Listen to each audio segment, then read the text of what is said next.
লুটপাটের সব সীমা পার হয়ে গিয়ে এমন একটা পরিস্থিতি তৈরি করেছে ধর্মের নামে। আমাদের সবারই বলে যে শান্তির ধর্ম, প্রাণপ্রিয় ধর্ম ইসলাম। আচ্ছা, এই প্রাণপ্রিয় এবং শান্তির ধর্ম ইসলামকে সাইনবোর্ড হিসেবে ব্যবহার করে কিছু লোক বাংলাদেশের 12টা জেলায় তছনছ করে ফেলেছে। হতে পারতো এটা একটা সুন্দর দৃষ্টান্ত, আগেও আমি বারবার বলেছি। এখন সারা দেশে মামলা হচ্ছে, 10-12টা মামলা অলরেডি হয়েছে, শখানেক গ্রেফতার হয়েছে, সিসিটিভি ফুটেজ দেখে করছে। কিন্তু আদ্যত যেটা রেজাল্ট বা পত্রপত্রিকা আসছে, বাংলা ট্রিবিউনের একটা রিপোর্ট পড়ছিলাম যে এই ধারাবাহিক ভাঙচুরের আদ্যপান্ত নিয়ে একটা রিপোর্ট করেছে। সেখানে বলছে যে অনেক অনেক জায়গায় আইন শৃঙ্খলা বাহিনীর চুপচাপ দাঁড়িয়ে থাকতে দেখেছে, তারা বিনা টিকিটে সিনেমা দেখেছে। তো দেখার পরে সিনেমার শেষে গিয়া তারা আবার আরেকটা নাটক শুরু করলো কিনা এই প্রশ্ন এখন উঠতে পারে না। যে যারা ভাঙচুর করেছে তো 5ই আগস্টের মতো সাংঘাতিক বিপ্লবী জনতা না, বা তারা ফেরোসাস হয়ে গিয়েছিল না। মানে ফেরোসাস বলতে যে এটা মানুষে মানুষে বা তাকে কাউকে শেষ করতে গেছে এরকম না, লুটপাট করতে গেছে। লুটপাটকারীদেরকে 12টা জেলায় বাংলাদেশের পুলিশ কেন ব্যবস্থা নিতে পারলো না? কেন জুতার দোকান, পিজার দোকান বাঁচানোর জন্য আমাদের সেনাবাহিনীর লেফট করতে হবে? এটাও কি আমাদের জন্য খুব এটা ইজ্জতের ব্যাপার আমাদের, যে ইজ্জত বাড়লো এতে যে আমাদের সেনাবাহিনী এত সম্মানজনক একটা বাহিনী, আমাদের চৌকস বাহিনী, তার গিয়া একটা জুতার দোকান পাহারা দিয়ে রক্ষা করতে হবে? তাহলে এই দেশে আর আইন শৃঙ্খলার থাকলোটা কি? আচ্ছা, এই লুটপাটকারীদের নিয়ে একটা ফেসবুক একটা পোস্ট দেখেছি।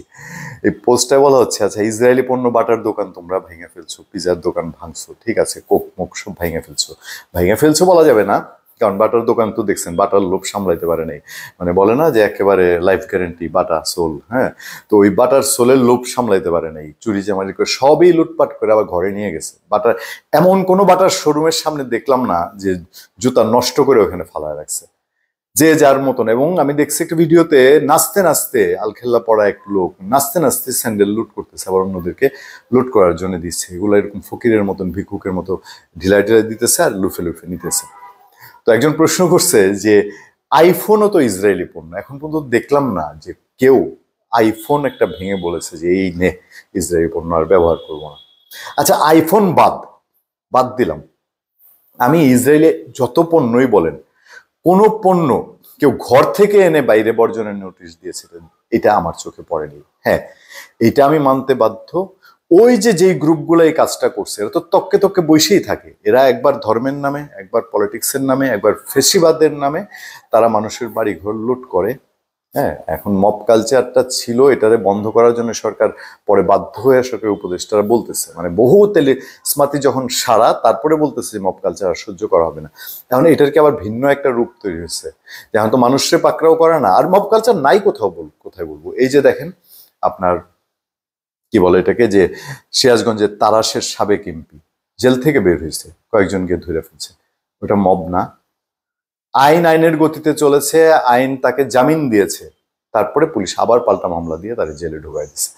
তো এইরকম কালচার যখন হবে একটা অন্তর্বর্তীকালীন সরকারের সময়, যার কোনো সবার জন্য দলমত নির্বিশেষে সবার থাকতে হচ্ছে, তারাশের এমপির অপরাধ থাকলে আদালত গড়াচ্ছে, আদালতে মামলা আছে, সেটাই বিচার হোক, এটা নিয়ে তো কারো কোনো আপত্তি নেই। তাহলে কি দাঁড়ালো? এই যে এখন এত মামলা, সিসিটিভি ফুটেজ দেখে যাচ্ছে, ছিছি জাপড়া তো পড়েই গেছে। এই সিগন্যাল বিশ্বব্যাপী যায় নাই আমাদের, যে এখন এই দেশে এই হয়েছে, বিনিয়োগকারীদের কাছে যায় নাই এই সিগন্যাল। এখন এরকম একটা সিচুয়েশনে আগামীতে কি হবে? আজকে ইসরায়েলের পণ্যের নামে এই ঘটনা ঘটবে, কেউ কি কল্পনা করতে পেরেছে যে এতগুলো মানুষের দোকানপাট লুট হয়ে যাবে? যেগুলা এই বাটা নিজেদের দেশে আমরা তৈরি করি জুতাগুলা, এদের মালিকও আমাদের বাংলাদেশে, প্রতিটা শোরুমের মালিক আমাদের বাংলাদেশে, এবং তারা তো মুসলমানও। কেউ এটা কল্পনা করেনি। সামনে এরকম কোন মোড়কে আবার এই লুটেরারা তক্ক বসে থাকবে সুযোগের সন্ধানে? ধন্যবাদ সবাইকে, ভালো থাকবেন, সুস্থ থাকবেন, দেখা হবে, কথা হবে সত্য, করোনা এবং সহনশীলতার সাথে। আপনার সাথে আমি আতিক রহমান, পূর্ণিয়া।